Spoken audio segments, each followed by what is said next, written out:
Good afternoon, everyone, and thank you for joining us for the fourth webinar in the Collaborative Teaching and Learning series hosted by the College of Social and Applied Human Sciences and the Gordon S. Laing School of Business and Economics. The session today is entitled Enhancing Active and Collaborative Learning in Flexible Course Design and Delivery. So I want to just go over a couple of pieces of housekeeping. One, you'll notice that your video and audio have been disabled for the purposes of this webinar. So please use the chat function for discussion and post any questions using the Q&A feature. So you'll see these at the bottom of your screen. The session will be interactive, and we're really excited to test out some things with you today. So if you don't already, you have the opportunity to grab a mobile device or another screen so you'll be able to access some of these neat technologies. This session is being recorded, and the recording will be made available to those who are unable to attend synchronously. We understand there's a lot of things going on right now, and there's other webinars, other resources that might be taking away from your time. And so we wanted to make sure that this was something that was available and useful for you to come back to perhaps at a later time. And that being said, we do have supplemental materials that we'll be featuring in this presentation, and we'll make sure that they're circulated and available to you offline. And we do have standing pages within CSAHS and Laing on our website so that you can access these in kind of a one-stop shop area. So to kick off today's webinar, I am pleased to introduce you Dr. Sarah Mann. She's the Interim Dean and Associate Dean Academic for the Gordon S. Laing School of Business and Economics. So welcome, Sarah, and I will mute myself. Thanks, Chris. I apologize to everybody that I don't have video. Unlike a lot of you, probably I have terrible Wi-Fi, and with 3 kids doing schoolwork, I cannot use my video quite often. So I'm really thankful to be here today, and I'm really happy to make the introduction to the webinar on active learning on behalf of Laing and CSAHS. You know, as a professor myself, I understand how anxious you must be feeling during these challenging times. And so I wanted to share my appreciation for that. And also as an associate dean academic, I just really wanted to communicate how grateful I am for all of the time and the commitment that you have put into attending these webinars. It really demonstrates your commitment to continuous learning and engagement, and I'm just really thankful for that. I also want to send you a particular thank you for everything you've done and continue to do for our student success. Your ability throughout the end of the winter semester and in the summer semester to be so nimble and to pivot is, like, honestly, it's truly unbelievable. The transition was so seamless, and we have all of our instructors like you to thank for that. So I want you to know how thankful and appreciative we are, and it makes us really, really proud to be able to offer all of that to our students. So today's webinar is about active learning, which is, core part of Laing's mission. And it's a really powerful way to interact with our students throughout the learning process. And I wish I could stay on for the webinar today. I have to run to another meeting, but I'm going to try and watch it because I'm really curious to see how we can do this in an alternative delivery format. So I'm really, really grateful for the webinar series, and I want to give obviously a particular shout out to Jackie and to Chris and also to Sarah Rainin for everything that they've done to support you. And I'm hoping that today's webinar and future webinars will help to ease some of the tension that you're feeling and leave you with something useful that you can actually take into the classroom. So I want to take the time to be here and to say thank you to you for attending, and also thank you for the team for organizing all of the webinars. And if there's anything ever that you feel like you need support with, you know that I'm always here for you and happy to help. If you want to reach out to either Jackie or Chris or to me directly, I'm happy to help in any way that I can. So thank you so much, and I hope you enjoy.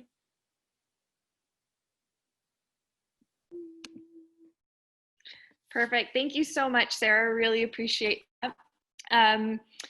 Welcome again to another webinar from your facilitators. So for those of you who have come to some of the earlier ones, and again, for those who maybe this is your first time joining us, welcome. My name is Jackie Hamilton. I'm the Senior Manager for Learning Assessment and Accreditation at the Gordon S. Laing School of Business and Economics. I have my master's degree in education from the University of Toronto, and have been working at the Gordon S. Laing School of Business for a while now, and hope to kind of bring the importance of active learning and think about it from an instructional skills and a little bit of a design perspective as well. And hopefully we'll be able to tackle tools and resources together that you feel like you have some real tangibles to go away with when we wrap up today. Cool. And so again, thank you, Sarah and Jackie, for that. So my name is Chris Donaldson. I am a unique one in terms of my past learning from environmental studies into education, registered with the Ontario College of Teachers, and I hold my Master's of Business Administration and completed it through the business school here at the University of Guelph. So I'm the manager of academic programs, and as Jackie was saying, or alluded to, the instructional skills workshop, we're both trained facilitators in this, and we're happy to talk about from our experiences as instructors in different contexts, different learning environments, and hope to share with you in your experiences so that we can build this community of practice. So that being said, this is webinar number 4 in the series. And so a reminder to all those, and if you're coming in just for this session, a lot of the topics that you see on this list here were coming as a result of instructor inquiries or concerns or just general themes that we wanted to be able to provide an opportunity to address as a result of the transition in academic continuity at the end of the winter 2020 semester. And then how can we move and, based on learnings that we've gathered over these times, apply them towards a more smooth transition into the fall semester and lessons learned, and really provide tools and strategies that'll support you. So I do want to focus that today's session is on active and collaborative learning. I do want to also mention that Open Learning and Educational Supports recently released a series of webinars focused on the actual tools themselves and educational technologies. So if you have questions about some of the different functionality and what you can do within the technical constraints of a tool, I would definitely suggest go to the remote learning site, and we have that link later on in this session. So I just want to make sure that any questions that you have, we'll do our best, but there are educational technology experts that are also available and resources that are being curated and available for you as we speak. Okay, so enough with the intros, let's get started. So just want to be really clear about where we're going today so that you can get a sense of what we're going to talk about. So hopefully by the end of today's session, we're going to take a look at some definitions and summarize some active and collaborative learning techniques. And we'll also have some discussion about how active and collaborative learning techniques can be applied in a remote teaching environment, since this is a huge reality of what we're dealing with as instructors at the moment. We're going to start off with, like I said, talking about some of those definitions, but you'll see we've kind of chunked things. We'll talk about active learning, we'll talk about collaborative learning. We will talk about some tangible examples that we've seen other instructors use based on the feedback so far. For those of you who are filling out the Qualtrics, the tangible examples seem to be something folks are really valuing. So we've beefed up and added some more examples into this webinar as a result. And then we're going to talk about a bunch of tools related to this that we've gone through, and we basically vetted and explored a whole bunch of different tools and resources out there, and we've kind of shortlisted some that we think are they're all useful, but are kind of more have summarized tools better, have provided you with more opportunities to make some of those selections. So we hope that as we go throughout the process of going through some scenarios, looking at some tangible examples of active collaborative learning in a remote learning and teaching environment, alongside those kind of tangible, here's where you can go and take a look and explore for yourselves what will work best in your course.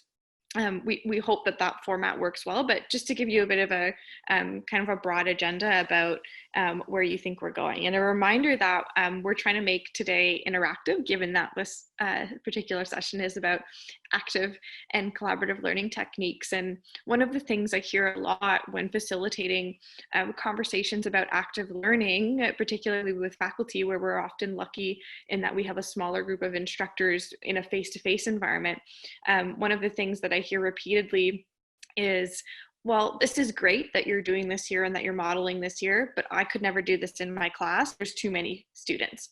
So one of the things that we've tried to do, particularly recognizing the challenges and the differences in a remote environment, and recognizing that this is something that even in a face-to-face workshop, we hear this a lot. We are trying to model strategies ourselves that are active and collaborative today that we hope you feel could apply in a large group setting. So there may be certain aspects where you go, oh, why didn't we just do this? Well, we're trying to model, like, what if there were 1,000 people or 500 people listening to us right now? What are some ways in which we could build interaction? It's not to say that we won't talk about other ways in which you can do this with smaller groups of students. We absolutely are going to try our best to cover the spectrum, but I just want it to be really clear that our intention today is in our own decisions about how we're facilitating is to try to model things that we think could work with a large class, because I know that's the reality that a lot of folks are facing. So as we look at our next slide then and jump into some of the content, first want to hear from you.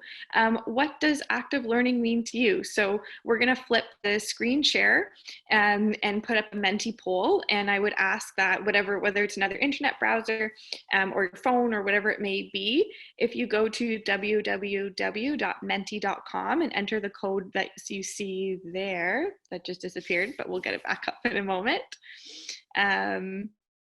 It's 879825. I'd ask you to just take a moment to reflect and think about, what does active learning mean to you? What are you already coming into this session thinking about in terms of active learning? So I'll give folks a moment to access that and then ask if you can start filling in responses there.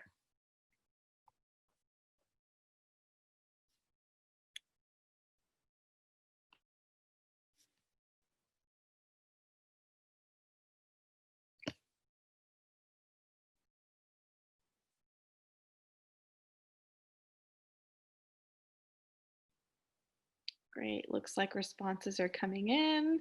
I think you guys can enter, or folks can enter things more than once. So if you have more than one term you'd like to do or enter, please feel free. Seeing a lot of things about engagement. Great, practical, skills, fun. That's always great. Learning by doing, communication, in-class exercises, engaged student, reflection, applying. I'm seeing problem-solving exercises, collaborative,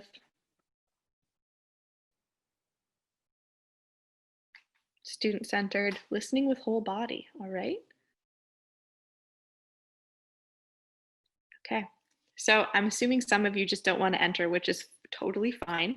But I do encourage you to, one of these things that we hope this also provides an opportunity for you to do is imagine what it would be like from the learner's perspective. So if you were using something like this in your course, this gives you an opportunity to see and experience it perhaps in the way that a student would as well. So I think that can be a valuable experience as well. All right, so lots and lots of great stuff in there. So if we flip back to the slides and take a look at what some of the research is saying about active learning, you can see a couple of points here. So one, a very broad definition is essentially any instructional method that engages students in the learning process. And I think you could see pretty readily in that word cloud that engagement was the most common thread across things that people were responding to, which is great. You guys were bang on, no surprises there. Also thinking though about how it requires students to do meaningful learning activities and to think about what they are doing. So things like the reflection, the learning by doing, all those things that did come out in the word cloud, which again is really great. So what I like about this is thinking about active learning actually really means a couple of different things. when I've worked with some instructors in the past, a lot of the times they're like, well, I don't want to redesign my course. And that is not at all what we're advocating for, or what you even necessarily need to do with active learning. There are definitely small changes in teaching we can do to structure things in a way that relies more on active learning and can really benefit students. So if you look to the other side, that diagram there, you'll see a graph from a study on active learning. This was in a physics course, an undergraduate physics course, where they were measuring student performance and student achievement on a variety of concepts and questions related to that. So they were looking at force, acceleration, velocity. But you can see the different bars there. You can see the impact that active learning had on the output, the performance, right? So after the new methods, after the traditional instructional methods, and before instruction, right? They had that nice pre-assessment there to kind of get a baseline. So you can see that everything had an impact and everything benefited students. But when students were forced to have that higher level of engagement through some of the active learning techniques, this study found that there were a lot of benefits there. So that kind of gives you a little bit of why we're even talking about this today, is because there is research, and here's just one example of that, that demonstrates that increasing the interactiveness and and changing up what students are actually doing in the course can actually lead to better performance and achievement, and hopefully less questions, right? As instructors, we all really care about our students, so this can potentially be a way to feed into some of those things. So next.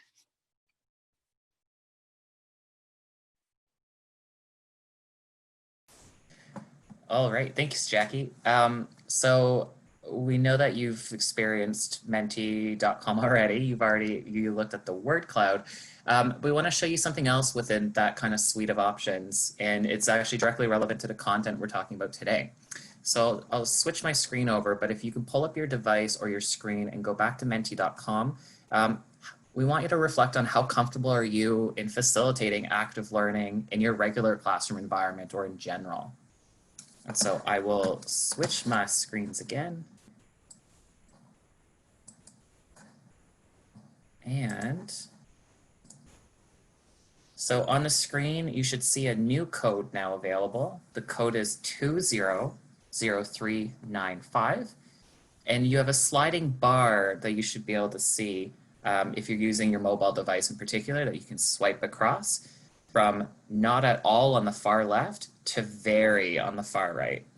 And so we want you to be honest. There's no right or wrong answer here. It's just, it gives Jackie and I a great perspective of the audience that's here today and getting a sense of, where do you see yourself? How comfortable are you? Okay, we seem to be fairly confident. We're somewhat comfortable in facilitating active learning.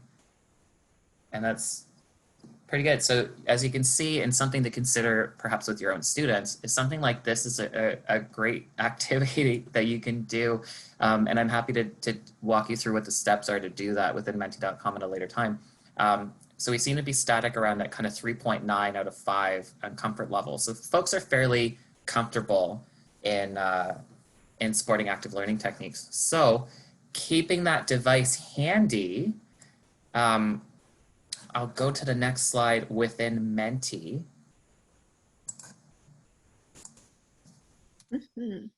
So we did say today was about active and collaborative learning techniques. So again, want to hear from you.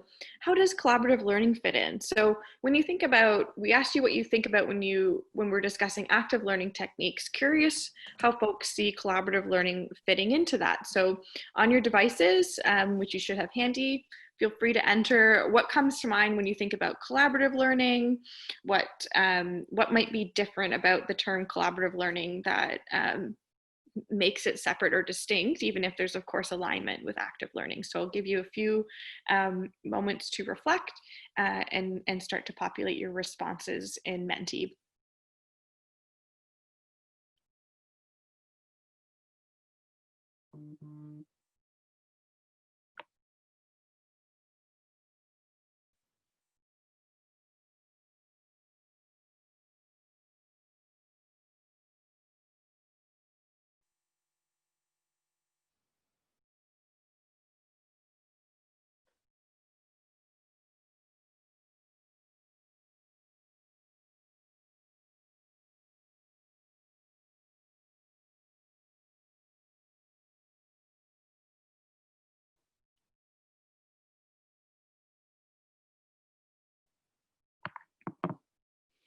All right, looks like lots of coming in. Learning from each other, student to student, learning with peers, learning together, joint learning. I'm sensing some themes, team effort, co-learning,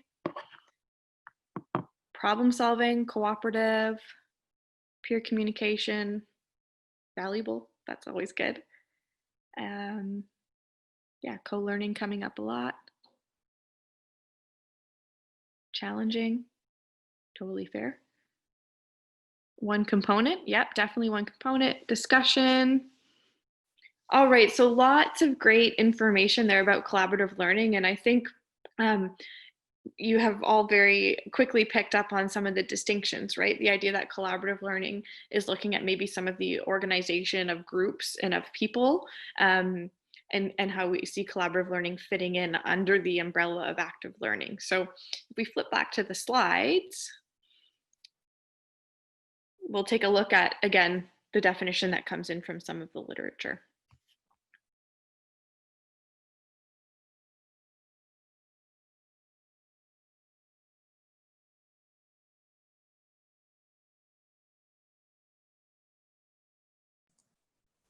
All right, thanks, Jackie.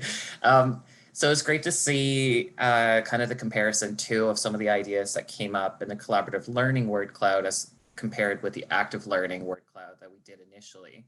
And it's something to consider too if you wanted to do kind of a pre and post test with your students. But going into the definition of collaborative learning, so these authors, Johnson and Johnson, stated that it's a set of teaching and learning strategies that promote student collaboration in small groups, optimize their own and each other's learning.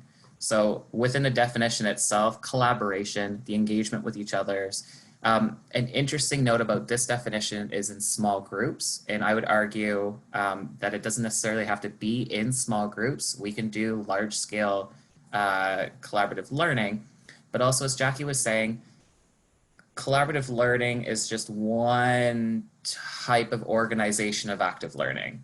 So if you look at what Jackie was mentioning about active learning as this larger umbrella, that's how someone's engaging in the learning process. Collaborative learning could be seen as almost the logistics and how you do things in intentional group settings. So some of the things that you had raised of what collaborative learning is, problem solving, it's cooperative, we're learning together, it's co-learning, there's group work, teamwork, all of those things are in fact what's built into collaborative learning.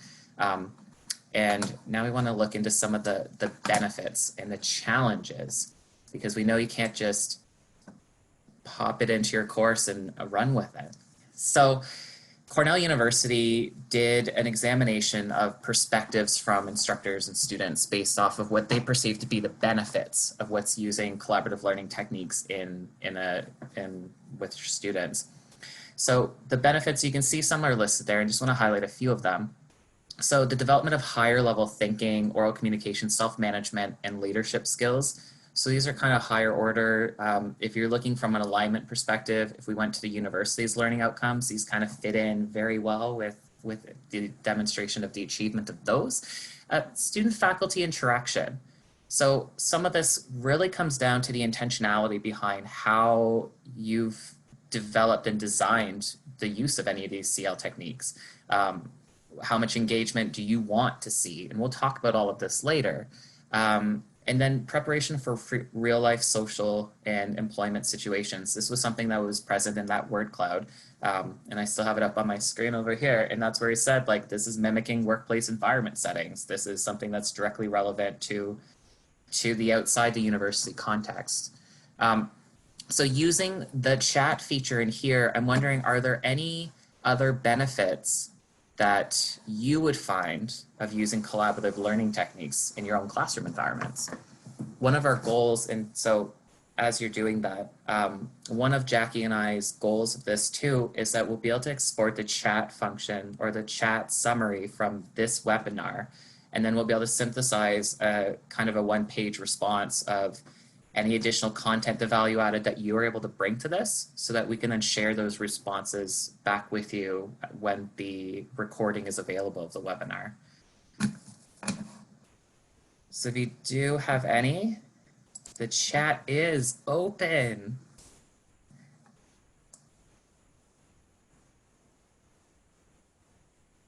Great. So some of the responses coming in, that it's practical, that instructors can position themselves as a learner and co-learn with their students and removes themselves from the expert. That is a great consideration in this, that co-learning is fantastic. Another individual wrote planning. So one of the benefits, and it can also be seen as a challenge, is the planning that's involved. Helps to democratize the university classroom, especially at the graduate level. Thank you for bringing that up, and we won't go too deep into this, but one of the pieces of feedback we've received about the webinar series thus far is that we do seem to be predominantly focused on undergraduate situations, or undergraduate planning and development. That is very much the big focus has been on large undergraduate classroom environments. It seems to be a big point of anxiety for people, but it's not to say that this is exclusive of graduate learning opportunities. We do have an open forum coming up focused on the graduate level, where we really do want to bring in that rich discussion about what people are doing. And then just a couple more before we move on. The accountability to peers and being able to address complexity issues. These are great. Thank you for sharing, everyone. And I'm sure there's more benefits, and if you do have more, feel free to drop them into the chat line, and we're happy to incorporate that into our synthesis. But then we'd be remiss if we didn't mention the challenges. There's a lot of intentionality that needs to occur for these to be implemented into a remote and virtual environment, let alone a regular classroom environment. So the challenges that we've seen and gathered is one of them is about instructor preparation, looking at the time that's invested, especially in pandemic times, juggling instructor workloads, research requirements, research priorities, family, childcare, child rearing, puppies, they need to be trained too. So there's just a lot that's going on that's kind of external forces that may also affect the ability to prepare or have the time and the bandwidth. The effort, so there's been some views from the student's perspective, the learner focus, that there's more effort that they have to do. It's not just going in and completing a quiz, they now have to do stuff, and it requires more critical thinking, it requires more examination into those complex issues. Are there any others that people have, any of the challenges that you may see as challenges in using any of these techniques? If you do, please use the chat feature, wherever it shows up on your screen. Mine's at the top, but yours might be at the bottom. And a reminder for questions, if you can use the Q&A feature, also at the bottom of your screen, that would be excellent. It helps us keep track of them, sometimes going back between Q&A, chat, that sort of thing. And we promise we will get to all of your questions, and we've kind of strategically set up some checkpoints throughout the webinar to do that. Thanks, Jackie, because I see a really good question that came up. And I realized too that the chat, I think the default is that you're sending it to the panelists. So really it comes to Jackie and I. But there is a way that you can open it up to all attendees too, if you want to share, but otherwise we will be able to synthesize this. So briefly to some of the challenges that have come up is about the lack of student preparedness and participation. Great challenge to address that does come into the preparation from the instructor's end of making sure that the students are set up for success, ensuring that they know the expectations, and there's a lot there. Yeah. So looking at trolls, looking at a lot of kind of the negative interactions that can occur to try to prod people, get under people's skin to get that negative reaction or provoke reactions. The loss of capacity to read bodies and emotions. Absolutely, especially if there is no real engagement between each other. And like for us, we would love to be able to see you and engage with you and hear you, but just within the format, it's not necessarily as appropriate. But even having the option of engaging through the chat, you're right, we can't see your emotions. We're reading inferences from the text. Ensuring marginalized students aren't unintentionally silenced, especially today more than ever. Absolutely. There's a lot of great considerations here. Instructor preparation, especially when looking at precarious positions as well, looking at what resources may be available. Students have to spend some time getting used to different features. So menti.com, and Jackie and I were discussing this before the webinar today, but we showed menti.com, not everyone's experience with it. It is something that is free for use. There are limitations there, but there's intentionality in the choice of that and trying to show at least a couple of different options throughout some of the webinars, specifically using that tool. And there's a whole lot more that are available, but you're right. It might seem fairly intuitive, but not everything necessarily is. So again, feel free to continue populating the chat with any more considerations, but just for the interest of time, we'll move on to our next. So here, we've been talking recently about collaborative learning, but to now reposition collaborative learning as under the umbrella of the active learning umbrella, what are techniques that you're familiar with? What are techniques that you perhaps use in your own classroom environment? What are things that you've used? What are you familiar with? So I'd like it if, again, using the chat feature, if you're willing to share some of those things that you've been using.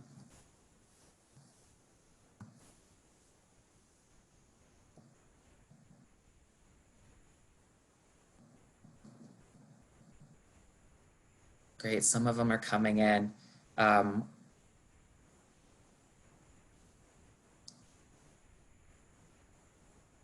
Interesting. So in online real space, any techniques, active learning techniques that you're familiar with? So working on a team on a specific question and then pitching back to the class, using a perusal technique, phone a friend, collaborative teams, and there's a lot of kind of subsets to there too. And just on that note, we'll do our best to also synthesize the contributions that you're bringing to this question as well. So things like using Top Hat, learning catalytics, group midterms, collaborative teams, think, pair, share.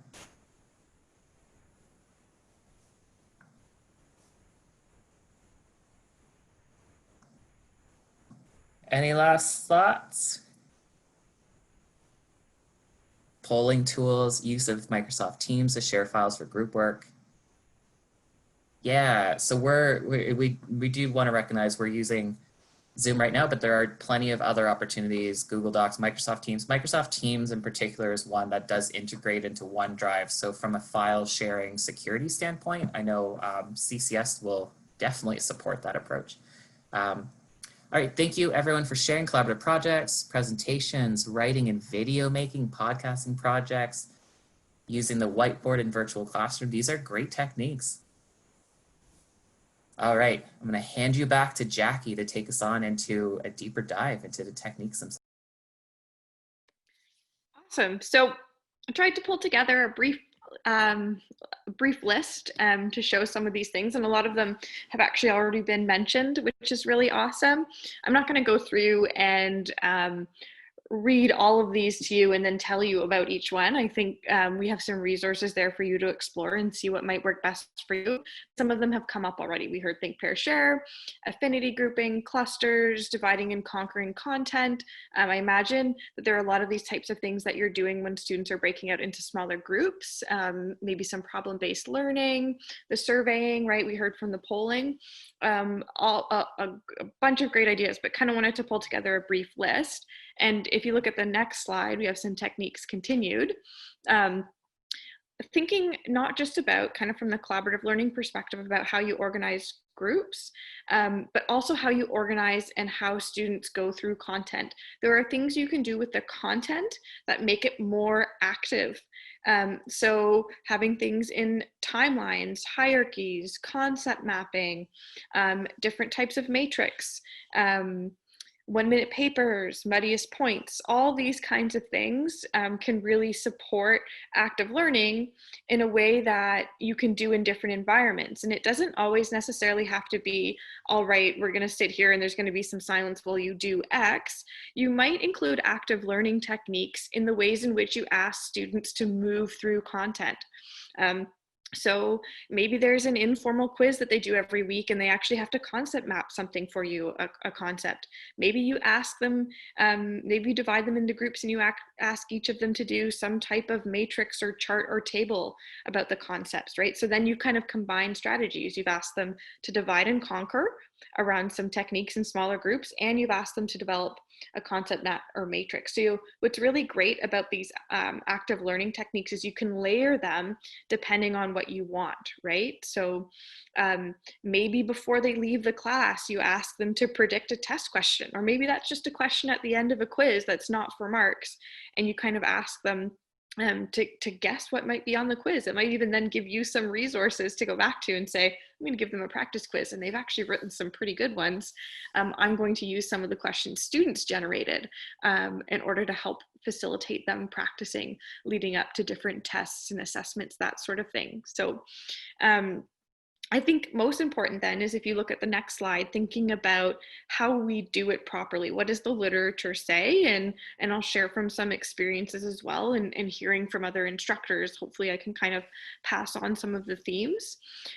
So Millis in 2012 created this really great thing about how to do active learning and why it needs to be done a certain way. And they do focus on some of the face-to-face, but I do think it applies in a remote environment. And this goes back for those of you who are with us in our previous webinar when we were talking about setting those really clear learning targets and thinking about how everything kind of derives or goes back to those targets.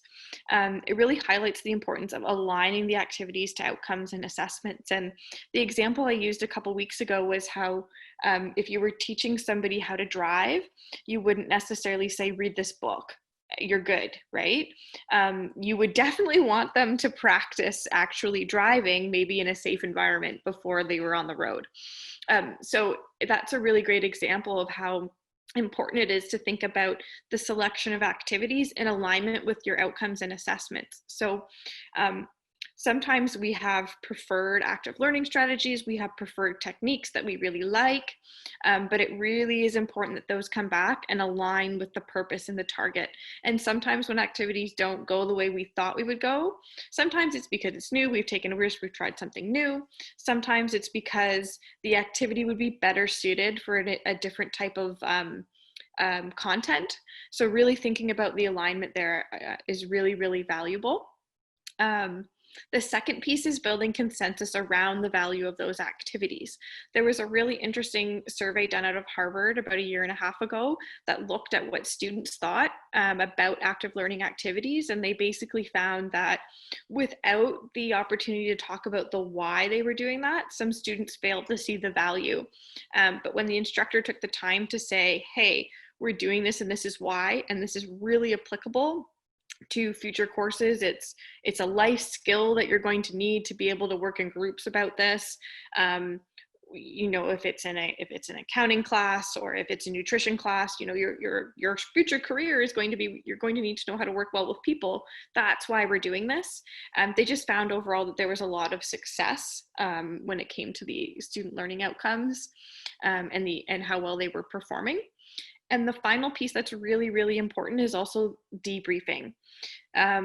When we do something, we need to take the time to reflect and think about how it went and what we learned.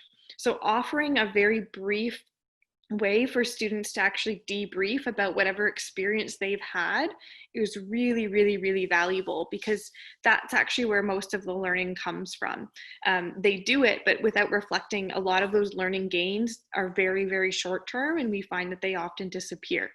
So taking the time to say to students, okay, we need to reflect about this. And that may be synchronous. Maybe you have a couple of reflections embedded as an assessment in your course to get them to reflect on these experiences. It doesn't need to be something that you do live, but making sure that you have the alignment, that you're building that consensus and that you're debriefing the experience can go a long way towards student engagement and student satisfaction, and of course, helping students on their learning journey within the context of your course. So taking a look at the next slide, and I promise we will answer all your questions. We have a pause coming up, but I want to give some examples to see if some more questions come from that. And what's really great about the Q&A feature here is if someone asks a question that you are also really interested in, you can actually upvote them. I'll still answer all of them. It's not like I'll only answer ones that have likes, but you can take a look at the Q&A as well and upvote and like the ones that you're particularly interested in as well. So thinking about a few examples and ideas, consider making the end of a synchronous session interactive. So for folks who have really large classes or who are concerned that some of the more active techniques might actually mean that they have less content and time to go through content, doing something at the end can be a really great idea. So thinking it almost as a type of closing technique, so to speak. So there are some really quick techniques there that you can do. So you can ask students to contribute a muddiest point. What's one thing that you are still a little bit confused about? And that can be actually a great jumping off point for the next session, right? To say, hey, these were 3 things that consistently people were still a little uncertain about. Let me just give a couple more points about those things. 1-minute paper, asking them to either maybe do a quick reflection. You don't necessarily have to go through and read all of these either, right? But asking students to reflect, to say, what was the most important thing you got out of today? What's one thing from today that you think might be on a test? Asking them to respond to a very short answer question, just to get them thinking about something. It takes a minute or 2 at the end. Again, you don't necessarily have to read all of these things, but it's encouraging students to pay attention throughout and engage actively at the end and try to make some of those connections that you're really hoping that they'll make. Utilize peer-to-peer interactions for learners. This again can be synchronous, asynchronous. You have lots of options, but what can you get them to do together? And we saw that a lot come out in the word cloud about leveraging those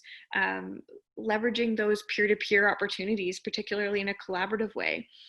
So if it's synchronous, maybe you want to take advantage of some breakout rooms and have them engage in some of the techniques we've discussed. Maybe this is something you want them to do offline. Maybe they need to do this in a discussion format in CourseLink. How can you get them to divide and conquer or debate certain topics in a small group? So again, it doesn't necessarily have to be synchronous. It can be asynchronous. But think about the tools and again, go back to the targets. What's the learning that you want to see them do when you're trying to select some of these activities? So one more example on the next slide that'll show, obviously there are more. You can actually add surveys and polling and quizzes in an asynchronous format. So if you're thinking that your course is going to be completely asynchronous and you might do, whether it's voice over PowerPoint videos, other videos of some kind, if you add your video to a Microsoft Stream, which actually helps with bandwidth issues because then they're streaming and not downloading. You can actually add surveys, polls, or quizzes at different checkpoints throughout the video. So this is a great example of something you can do if your class is completely asynchronous and you're looking to rely on videos rather than time together as a class where, basically what we're doing right now in a synchronous format. This is another really great option. So I've just taken a brief screen share of that and happy to share more information on this, but you can actually go through using Microsoft Forms to create a poll, quiz, survey, again, that type of thing, and select where you want it, which means students may watch a 15-minute video, but they may actually have to connect and respond to a question every 5 minutes or 3 minutes or whatever it may be. Really, the choice is up to you. So if you're really, if polling is something that you really would like to do, but you're also really leaning towards an alternative delivery format that is completely asynchronous, this may be an option for you as well. So just to show that as an example. I'm going to show one more thing and then we'll flip to get to some of those questions because I know I see a lot there. So just want to highlight the importance of even thinking about how you're going to create some community in your class with icebreakers. So there's some icebreaker ideas there for you.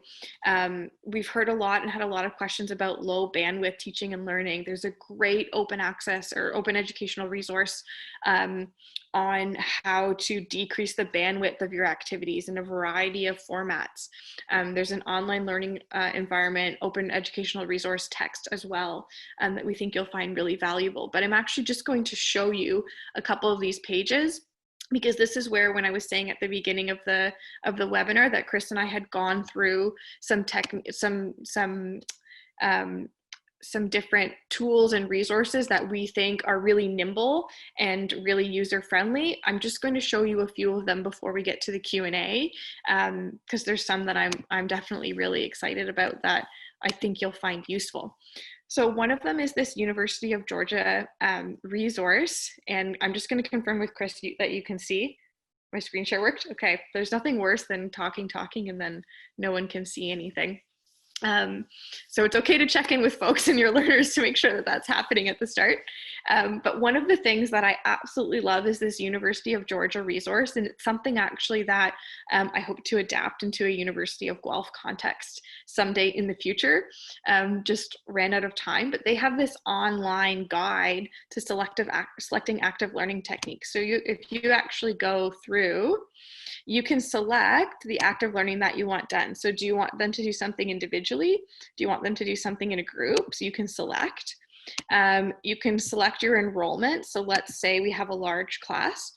Now I will, full disclosure, say that they've obviously focused on a face-to-face offering, but I found that when you select fixed tables and chairs, sometimes the learning techniques that come up are entirely applicable in a remote or online format. And I think there are oftentimes with just a tiny bit of creativity they apply, but I'll full disclosure there. But what actually happens then is the results in this drop-down menu change depending on what you've selected here.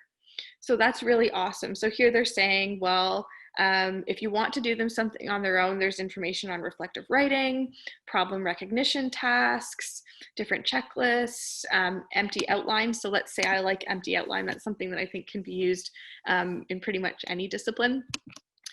When you hit next, it actually will go through and talk to you about how you might use this. And it'll even give you some more information if you're curious about the technique. At the end, it says if you would like to change and look at it something else, you can go back. But let's say I'm happy with this, that's all I want. I can actually then download a PDF summary of what I just accessed. So I just think this is a really, really cool tool to go through and explore a little bit with what it is you'd like. So I've shown you that one. You've got a link to it. We'll send out these slides. You'll absolutely get a copy of this. But just a really neat tool to kind of play around and help make some shifts or help narrow down some of the tools, because there are lists of active learning techniques out there that are over 300 techniques long, and that can be a bit much to kind of go through. Another great resource too is this online instructional activities index. So this obviously doesn't take you through the same way the last tool did, but it's got all these great ideas. So you can, maybe you want to do a group report, you can click on that and it will tell you more information. It will give you an actual example of a report that someone's done and how to take a look at that. I know I'm going through this quickly, but I am aware that you'll have a chance to go through this afterwards, and I don't want to spend too long just talking over a website, but you can see it here. It talks about the goals and objectives. So this would actually help you align to what your outcomes for. So if you were hoping students were going to do some evaluation of information, if they actually do need to prepare a report, and this is something that's explicit to your learning outcomes and your targets, if synthesizing information is something that is really key to that course, all of these things can kind of help you. It talks about the materials you need, the resources, some guiding materials, and actually gives you some preliminary teaching strategies and outline requirements. So that's another great resource too. And as you can see, they've listed quite a few active learning techniques. And the last thing I'll show you is actually what the Office of Open Ed has actually done. And they've created this really great teaching remotely site for instructors. So you can go through, so let's say you're looking at something for a particular learning activity, you can go through and they've really provided some great links and tools on how to use certain technologies. So the first two resources really help you select the actual technique. And this resource is really meant to say then, okay, if you're not quite sure how to do this with a certain kind of technology, because I really do think we could probably have an 8-hour-long webinar where we just talk about how to use every single instructional technology out there. It would be pretty boring, I think. Just to say that there's so many out there, but OpenEd can actually help walk you through that. And they've created some really great mini how-tos on each of the tools, and they've aligned them with the type of activities you might be looking for. If you're not quite sure and you're like, oh my goodness, I have to go through this entire site to figure that out, another really great thing that they've done is you can actually complete their consultation request form. So if I click on that, it will take me to my name as if I was doing it, but you can actually go through and say, hey, I want to talk to someone about some of the technologies out there. I know what it is I want to do. I need help either integrating it into CourseLink. I need help deciding between tool A and tool B. I know what I want to do, but I'm not sure which tool to use. You can actually go through this, fill this out, give them a little bit of background so that they're better prepared, and they'll meet with you one-on-one and they'll go through the technology side of things. So this is a really great tool that the university has come up with.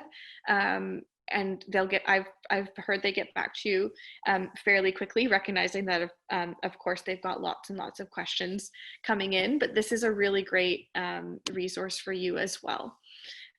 So I will stop screen sharing for a moment and open things up on the Q&A. So, great question. I wonder how any of this can be achieved through synchronous teaching activities. I assume that not all distance teaching will be able to be done synchronously in the fall. Some concrete suggestions would be appreciated. So I hope we have provided some in that example section. So I think if you really are wanting to do videos, I think that the Microsoft Forms and adding the polls throughout is a really great example of that. And then the other thing I would say is think about how students can go through content within CourseLink themselves, right?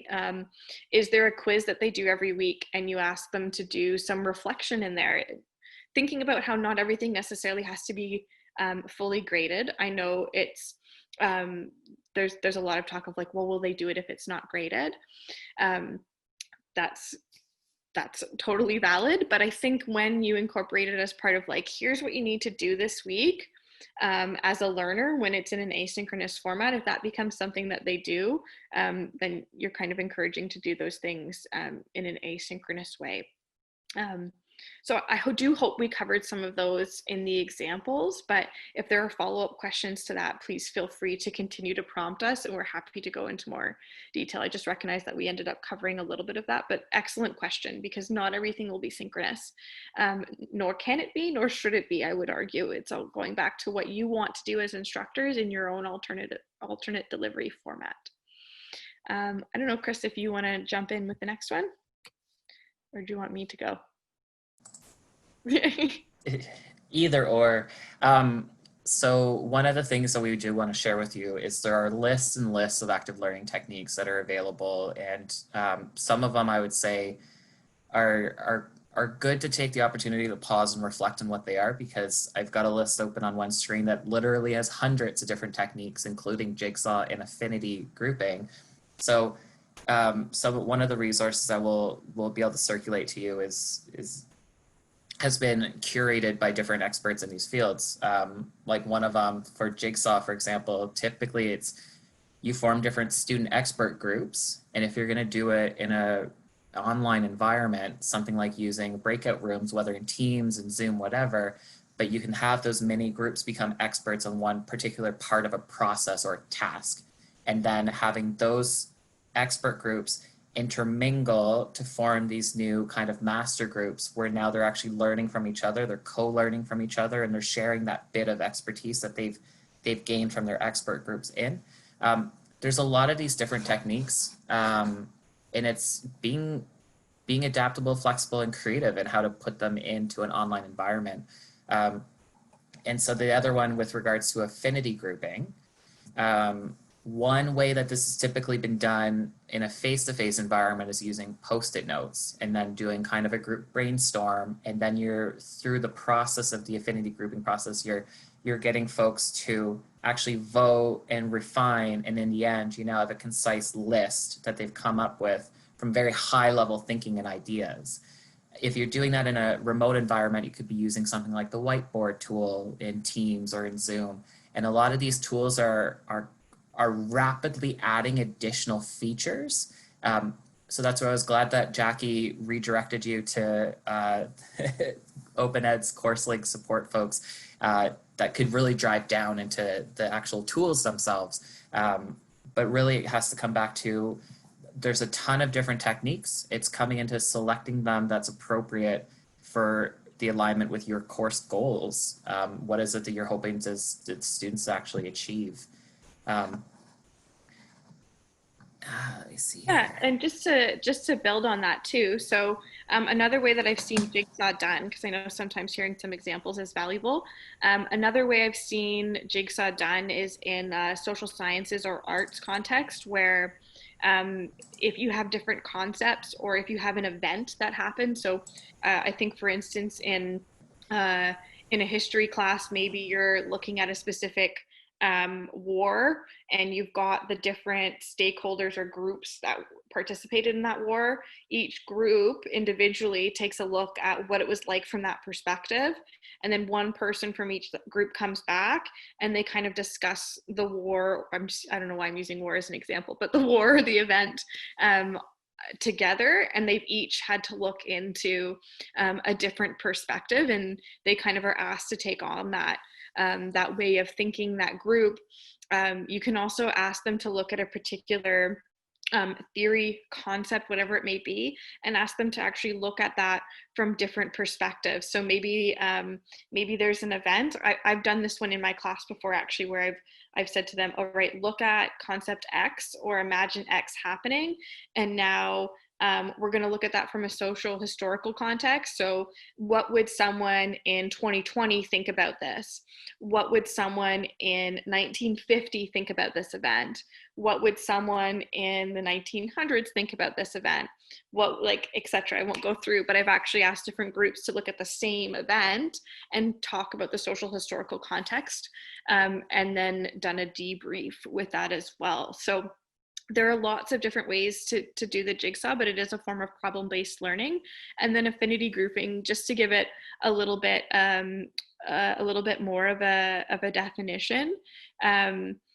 Affinity grouping, as Chris was talking about, is often done with post-it notes, but it's essentially asking people to come up with high-level responses to a high-level question, and then pulling out themes based on all of those things. So if I was to give you an example of what we could have affinity grouped in this session, that first piece where we said, or that activity we just did, where we said, give us techniques you've used, we could have asked you just post-it note those and kind of post them all up. And then we could have divided them out into different themes. So maybe one theme would have been the collaborative piece, the group organization.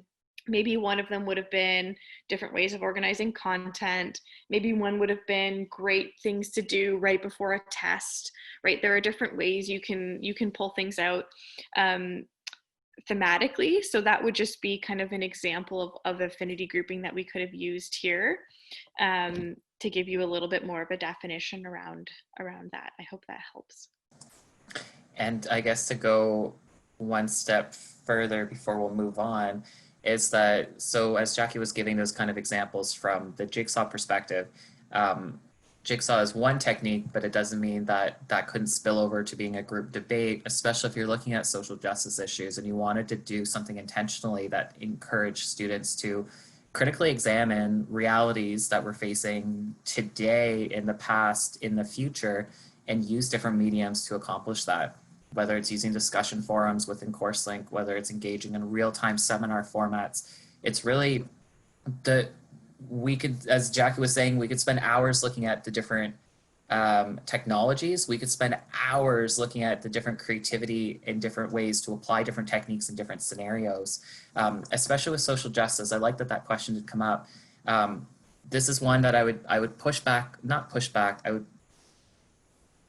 I think this is one where we could probably spend a lot of time really critically thinking about what would be the intentionality behind the best approach to there. And by that, I mean getting a peer of people, perhaps maybe getting a group of other faculty members, other instructors, and really taking stock in how would we appropriately engage with our students, and really setting the parameters so that respect is there, respect is built in an online environment or remote environment, or if it is happening in a face-to-face environment, just as you would normally do in any instructional capacity.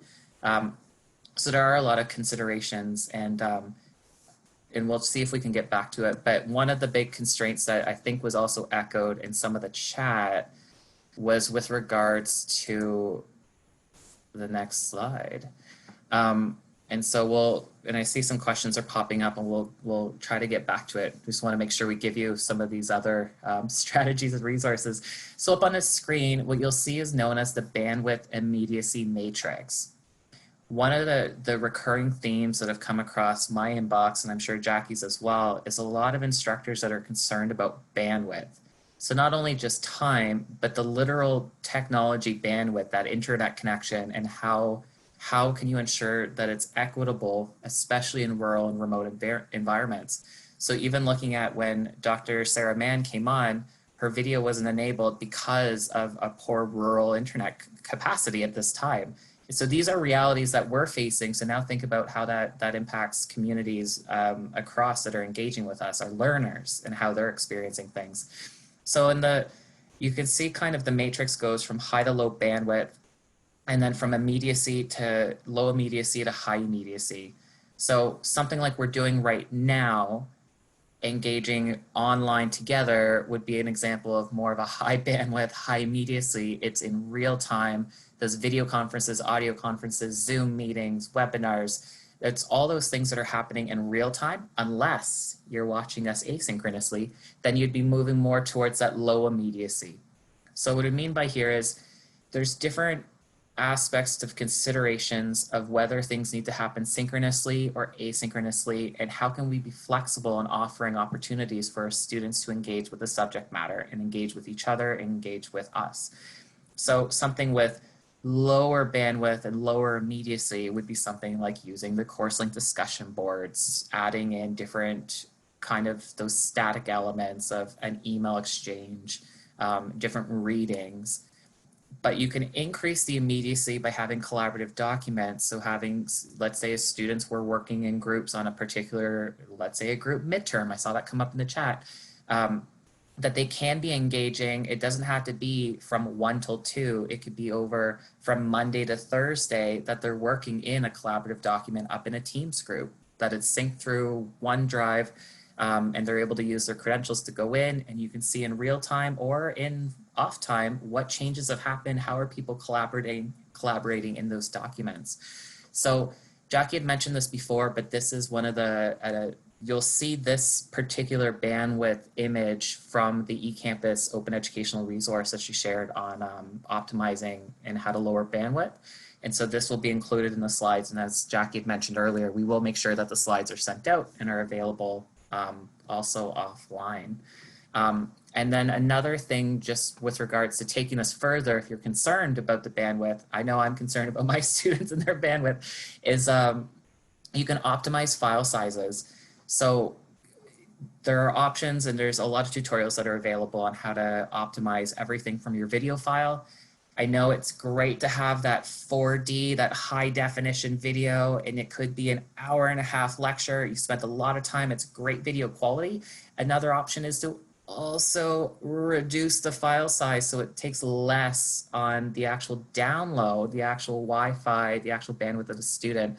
And it even goes with everything from podcasts, different documents, your PDFs, materials. They have there's a lot of things that we can share with you after on where those resources are, but they're directly through the eCampus Ontario, and it's an open educational resource where they do give you the walkthrough of how you can take a big PDF document, compress it, or just different opportunities for chunking material and just making it a smaller package so students can engage with it.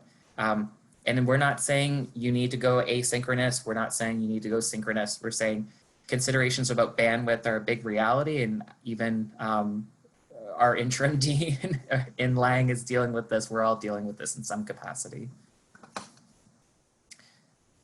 So going into some considerations in a remote environment, as I was just discussing about access and technology, the bandwidth is a big consideration. And a lot of folks, as they've adapted to working from home, working remotely, learning remotely, may have had to increase their bandwidth, may have had to increase their internet service providers. But it's not necessarily an option for all communities, and particularly in rural and remote environments. So it's something to keep in mind as a consideration in what techniques you may be wanting to apply in an online environment or a remote environment. The other thing, Jackie talked about this too, is the intention. Are you aligning to those goals? Are you aligning the activity to the actual intended learning outcomes within the course or that activity, that lesson? And then the third thing, as one of the considerations that we wanted to bring forward, was about alternative options for engagement. So one of those things, for example, we used menti.com and had a word cloud up. And one of the things we were talking about was you have the option in Menti when you want to close the option for participants to add in their contributions. You can put in filters, a filter for profanity. There's a lot of options in that, but you can keep it open for a week span, let's say, have students go in as a part of that week. They're expected to go in, log in, provide answers to different questions. There's a lot of different opportunities there. And then you can close it. Menti automatically sends you a PDF summary, but you can also export it depending on what version you have. And then you can upload it in the course link so that now you can bring it perhaps as a discussion question, and then students can now engage with it even after the fact. So though there's great things you can do synchronously, there's also all alternate options that you can use for engagement. So this links into two things, and I won't spend too much time, but in terms of considerations, but looking at the interactions. So right now, Jackie and I are interacting with you as, let's say, the learner in this environment, but try to think of how a student and instructor, how will you interact with the student? What is the student experiencing throughout the course in an online environment or a remote environment, an alternate environment, or even in a face-to-face environment? How are students interacting with each other? Is there a place for them to go and ask questions in a discussion forum? Do they have the opportunity to build a Microsoft Teams? How is that being facilitated? Is it student-driven? Is it instructor-driven? And then within the actual content itself, how is the student interacting with it? Are they watching an asynchronous lecture? Are they going out and finding primary data? What is it that they're doing and engaging with the actual content of the course? And then how is that lined back to your intended learning? So with that, here is a kind of summary. Ohio State University produced a really great guide on how to adapt active learning into an online environment, and that resource and that site is in our references list at the back of the presentation. But here's just a quick snapshot. So here you can see activities that are both direct and indirect, and then they're grouped according to what the student's doing. So are they information gathering? Are they actually experiencing something firsthand? Are they doing something?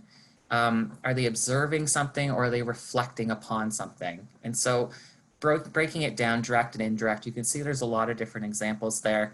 So for example, a student can do something indirectly by doing a role play scenario or a simulation or a case study. And there's a lot of those technical pieces that you can do to support that. And then it's really neat to get creative and try and test out what can be done, and then just being careful and considerate about setting those expectations down. Or looking at something that's more of a direct, which might be more challenging from an observing perspective of direct field observations. But what's neat, as these authors point to, they can document it and then share that experience back with the others within the group, within the course with you. It depends on how they're engaging. It doesn't necessarily have to be a group field observation to be considered active learning. So we know there's a lot of information that we're sharing with you. So just, I guess, two quick check and reflect opportunities, and I might ask for you to do this perhaps after this webinar, because I'm being very cognizant of the time here. But we have two scenarios here. So one, looking at scenario one, you've gone ahead, you're diligent, you pre-recorded all of your lectures, they're all available on CourseLink. You've set up your quizzes to automatically grade, you've got your final exam automatically graded. You didn't really want to use discussion boards, and really a lot of this was happening asynchronously. Students log in, the content's there, there's assessments, they're evaluated. So one of those things to consider is, how could this impact a student's engagement with their learning? And then by contrast, scenario two is looking at, you've got a synchronous lecture, but you're also recording those lectures and keeping them available asynchronously. You have a discussion forum, and one of the active learning strategies you wanted to apply was doing a debate. You had it structured, you had the assignment, the assessment instructions set up of how many posts were required, what's the time frame for engaging with this, especially if you're looking from the history perspective, or the history example that Jackie gave earlier. This is where you could frame that. You've even gone as far as pre-recorded kind of 30-second, 1 minute video check-ins at the beginning of each week, and they're embedded within the modules. Students are now completing a group video final project. How could this impact a student's engagement with their learning? And we're not saying there's one right or one wrong. This just comes to what's known as the transactional distance. So this scenario one, for example, is giving you the example of a high transactional distance. This is where you're looking at how close or distant do you feel to the presenter. So what is the student's perspective of the content they're being exposed to? How far away, let's say, and the challenges that they may experience, and how will they be impacted in their learning if they're not necessarily being engaged directly from the instructor? There's just different considerations here. And then looking at lower. So if we wanted to lower the transactional distance, there's just more frequent opportunities for students to engage with the content, with each other, and with the instructor. So just to echo what Chris is saying, we're absolutely not advocating for scenario one over scenario two, or scenario two over scenario one, but just that as you build out different things in your course, transactional distance can be an interesting concept to think about, because a lot of what was shared, for instance, initially in the word cloud, was the importance of engagement. And so what we're really if we're trying to make a case for anything, it's making a case that incorporating active learning, regardless of your alternate delivery choices as an instructor, is more likely to lower the transactional distance, and a lower transactional distance leads to more engaged students. And when you have more engaged students, it's easier for you as an instructor to check in with where they're at. So again, not advocating for one or the other. We just tried to show two very different examples to think about how you might maybe incorporate active and collaborative learning into both of those scenarios to play around with the distance between yourself and the students and the other students, their peers, as well as the distance between them and the content. In essence, how often do they have opportunities to engage, or are they being asked to engage with content within any given week, and what you think that impact might have. So kind of flipping gears to just summarize, and then we'll get into some more Q&A. So again, please feel free to throw questions into the Q&A, and we'll take a look at those. I think we've probably made the case about why bother with active and collaborative learning throughout this webinar, but just to provide some key points. So there is evidence to show in the literature that active and collaborative learning can help facilitate a strong community, even in that remote environment and that alternate course delivery format that you're working in. So if that is a concern to you as an instructor, and it's something that you want to make sure is part of your course, active and collaborative learning techniques are one way in which you could do this. There is also research to show that community and connectedness is important when it comes to creating a supportive learning environment. a thing that comes to mind for myself, even as a CSAHS instructor, is retention throughout the course and attrition, and doing everything to avoid that. So community and connectedness can be a key element to dealing with that. And regardless, active learning also really helps support student learning and development, and it's regardless of the environment. And I just want to emphasize when it's done properly. And when I say properly, I mean that slide where I showed the alignment, the consensus building, and the reflection. So if you run an active or collaborative learning technique in your course and you're like, that didn't go the way I thought it would, and I'll be the first to raise my hand and say that has 1000% happened to me. And it has definitely happened to me more than once, more than twice, more than 5 times. It happens. Going back to those 3 things can be really essential in making those tweaks to how you might do that if you were to do it again in a future course. So that, again, alignment, building that consensus, and dealing with the ability to reflect at certain times. So lastly, just to summarize some of the key points today, on the next slide, some of the things we've talked about. So active learning engages students by making them active participants in their own learning process. So if you're going back and thinking, oh, is this really active learning? That can be a key point to keep in mind. Consider how you may build interactions in different ways, right? So maybe one week there's more peer-to-peer, maybe it's more hands-off for you as an instructor, and there's another week that requires a little bit more time when there's some more maybe instructor-learner engagement. But don't forget about the content. The content kind of serves as that other in the way in which students engage with that, or you engage with it, or are sharing that knowledge as subject matter experts. Collaborative learning techniques can help support how you organize learners, even in remote environments. And I think we've talked about a couple of strategies and tools in which you can do that. And again, just to emphasize, there are so many ways to incorporate active learning into your context. Really encourage you to find what works best for you in terms of what's going to align. Because that's what's going to work best in your own course and within your context. So just a quick summary of some of the things we've talked about today. And we'll flip it over. I see that there's 2 questions here. I'm happy to do my best to try to answer them. And again, other questions, please continue to share them, and we'll do our best to respond to them. So there's some really great questions here about social justice teaching, and specifically in an online and remote environment. And I recognize that one of the things we talked about today was the challenges in terms of seeing the emotional side and seeing how students are reacting to content, and making sure that everyone in the classroom environment feels supported and that they're in a safe learning environment. And I recognize with social justice topics that may be challenging. So here's what I would say to that, recognizing that I don't have a PhD in content related to social justice. So I just want to be really clear about what my own competency is.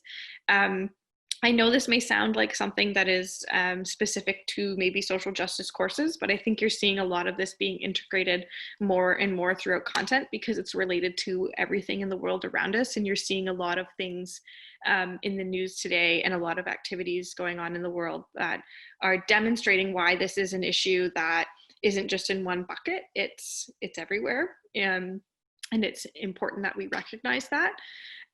This can be something that's definitely really challenging, and I don't know in the 2 minutes of Q&A that I can really give you the best answer to that.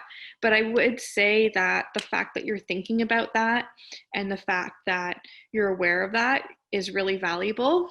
I'm happy to share a student development theory around allyhood development, as well as that there's actually a social justice student development model that shows where people may be at in terms of connecting with this content. And I guess I would say if you're aware of some of those spaces someone may occupy as they're being exposed to this content, some of them for the first time, some of them are living it, some of them have some exposure but not a lot, some of them, we're all at different spaces in our exposure to this kind of content.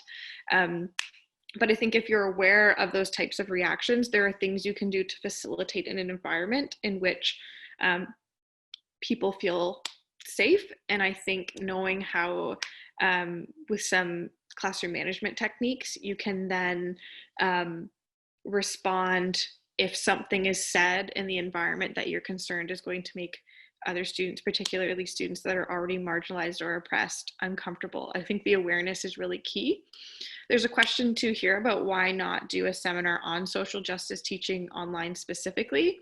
It's definitely something we can go back and take a closer look at to see if there's something that we can offer. I won't commit us one way or the other, just it's purely a resource thing, but I do think it's really valuable and really powerful. And I appreciate instructors sharing the importance of that because again, I think as Chris mentioned earlier, it's something that will only be more and more important. And I think we'll take that, go back, reflect, and see if there's something that we can offer.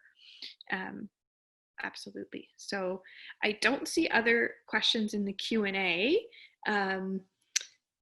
I will take a moment just to see if anything else is going to pop up. Otherwise, we're getting ready to wrap up.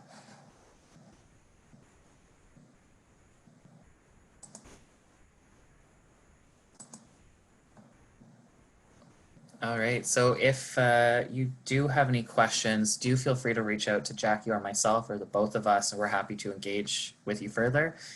Just a quick reminder that in 2 weeks' time, we have our next webinar focused on designing assessments, a learner-centered approach. And then following on July 14th, Associate Dean Grad Studies, Dr. Terry Crease and Sarah Cahill, the grad manager for CSAHS, will be facilitating an open forum for discussion on issues particularly about supervising graduate students, but then also opening up to a broader open forum. That session will not be recorded on July 14th. We do want to do similar to the Wednesday, May 20th session, make it that it's an open environment to have a meaningful exchange and dialogue. And then the community engaged, CESI will be facilitating the strategies for community engaged teaching and learning in remote learning environments. And then we move into August. So there's a lot of neat things that we hope are being meaningful to you. A reminder too, Jackie gave you an overview of OpenEd's remote teaching website, but also make sure to go there if there's any questions you have specifically about any one tool. And we want to thank you for taking the time. If you have questions, as you can see, you've got our emails available there, and you can I'll pass you to Jackie to wrap us up. Yes, again, there's our contact information. Please feel free to get in touch. Chris and I are here to support you, and that's exactly what we want to do. So we hope you found today helpful. We'll flip to the last slide just to show you there were some references last time. We forgot to flip to our references slide and some folks asked, although we will be sharing this. But you've got our contact information. Please feel free to reach out, and just thank you so much for taking the time out of your day to join us to have this discussion. I know there are a lot of webinars going on and a lot of resources, and we hope that this is one that you find value in. We will be sending out a Qualtrics survey again. Hopefully you've noticed that we do really take that feedback into account as we continue to build these webinars out, and I'm just so appreciative of the time you take to share with us and the time you take to give us feedback, because Chris and I really value that, and we do use that in our planning. So thank you.